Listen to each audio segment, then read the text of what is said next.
கேள்விக்கு போகலாம்.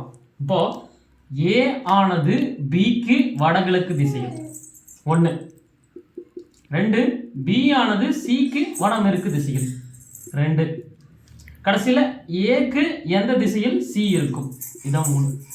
இப்போ ஒன்று பார்க்கலாம். இதில் என்ன நடந்திருக்கு அப்படின்னா 3 ரிலேஷன் கொடுத்துருக்காங்க. ஏ பிக்கு, அப்புறம் பி சிக்கு, அதுக்கப்புறம் ஏக்கு சி என்ன அப்படின்னு கேட்டிருக்காங்க. கொடுத்ததில் வந்து மெஜாரிட்டி வந்து பி தான். அப்போ பி ரெஃபரன்ஸாக எடுத்துக்கலாம். பி வந்து இங்கே நடுவில் இருக்கிறாப்புல அப்படின்னு வச்சுப்போம். ஓகே, முதல்ல என்ன, ஏ ஆனது பிக்கு வடகிழக்கில். அப்போ பிக்கு வடகிழக்குல ஏ உட்காந்துருக்காப்புல. ஓகேவா, ஒன்று முடிஞ்சிச்சு.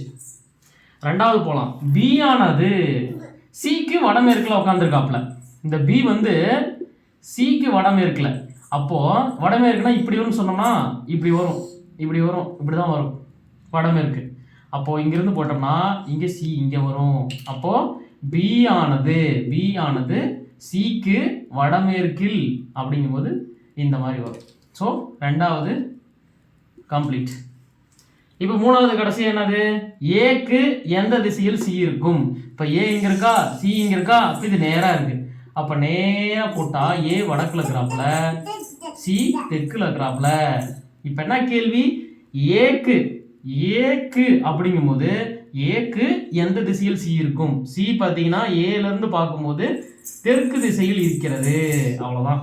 ஸோ தெற்கு தான் விடை, தெற்கு தான் ஆன்சர். ஒன்றுமே இல்லைங்க, அந்த வார்த்தைகளை கரெக்டாக அந்த படத்தில் போட்டால் விடைங்க. சிம்பிளாக சால்வ் பண்ணிடலாம்.